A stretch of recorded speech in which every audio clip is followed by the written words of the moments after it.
Welcome to the Stoa, everyone, a place where we cohere and dialogue about what matters most at the nice edge of this very moment.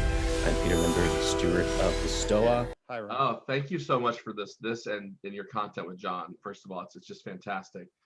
So I'm overeducated, so I have a lot of familiarity with a lot of what you're saying, and I love the way you as you said, unify everything. So I had kind of a different question about triviality, and I feel like as someone in 2020, I can now just ignore reality almost and just be intellectually engaged, romantically engaged. It's all bullshit. You know, I can be in this veneer of bullshit pretty much perpetually. So do you have any thoughts about that, or do you notice that in the world, or is I don't know, does that make sense even? No, of course it makes sense. Okay. So yeah, I mean, there's a couple of different, there's the epistemological problem of bullshit and whether we're just participating in a particular way. Okay. So, and what I mean by that is, how am I going to frame, my participation? Is person X bullshitting? There's that question. And then there's the opportunity for living in a virtual world of bullshit and any other number of places. Okay. And this, by the way, is, I think that to find, if you're going to live in a film of bullshit, generally speaking, now this isn't true of everybody because there's a lot of different constitutions out there, but generally speaking, you're going to be vulnerable to a part of your heart, okay, that is seeking potential. I'm a humanist in this regard. And what that's going to then tell you is it's going to nag at you and make you feel empty. All right. So then the question is, do you listen to that? And then how do you listen to that?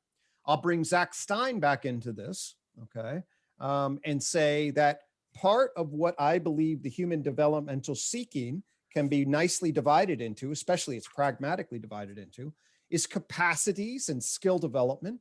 Let's say, you're an unbelievable chess player as a potential and you love playing that. Well, that's going to pull you into some particular way, okay?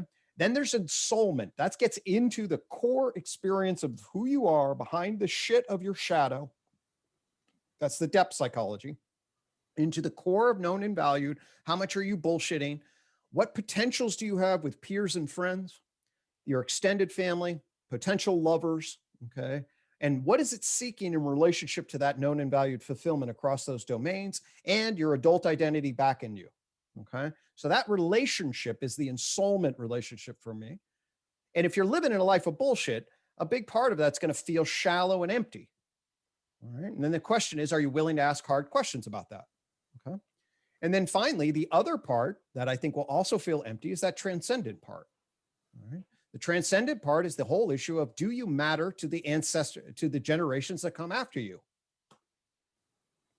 Okay. Are you being a good ancestor?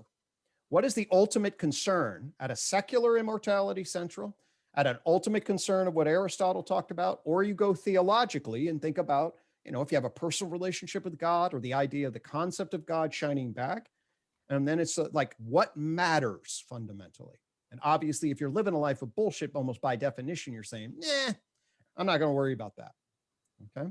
So the argument would be then that at the level of ensoulment and at the level of transcendence, that you're going to be a bit on the empty side, if that's what you just are puttering around in. And if you want to live your best life, well, then maybe you want to reflect on that.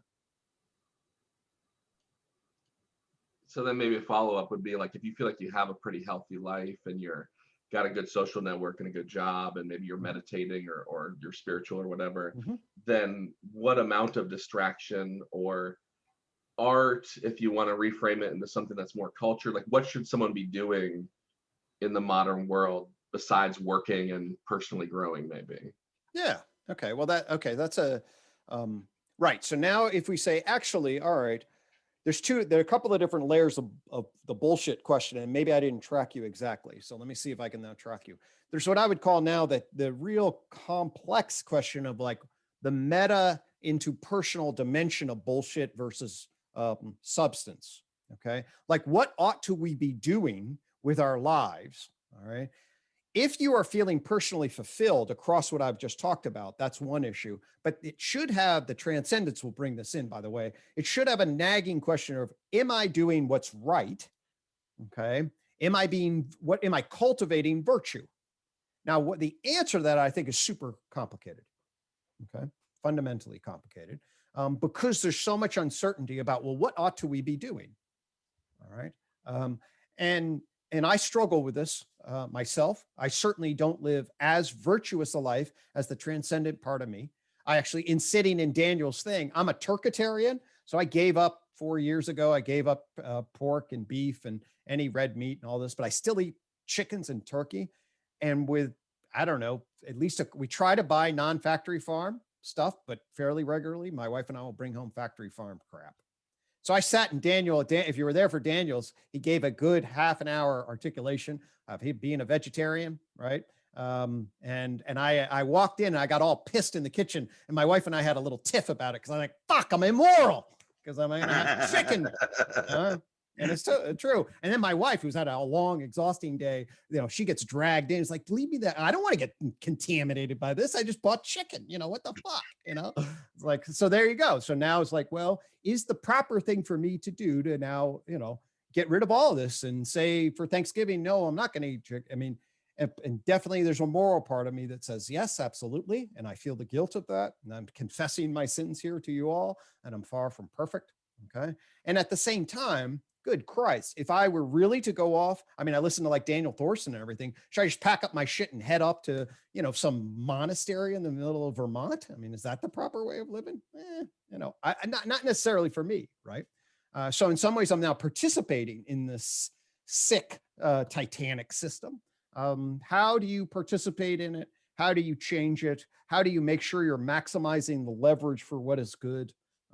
I think those are, and not just living a life of bullshit that's actually participating in its ultimate downfall.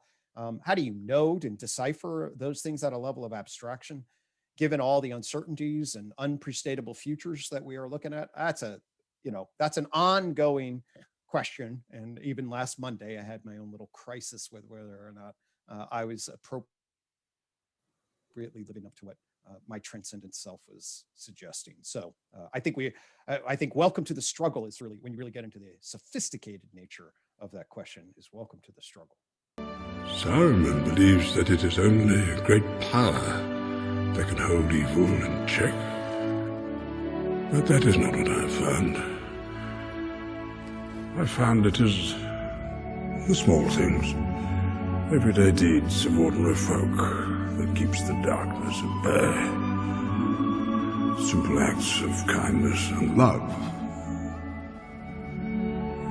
Why Bilbo Baggins? Perhaps it is because I'm afraid.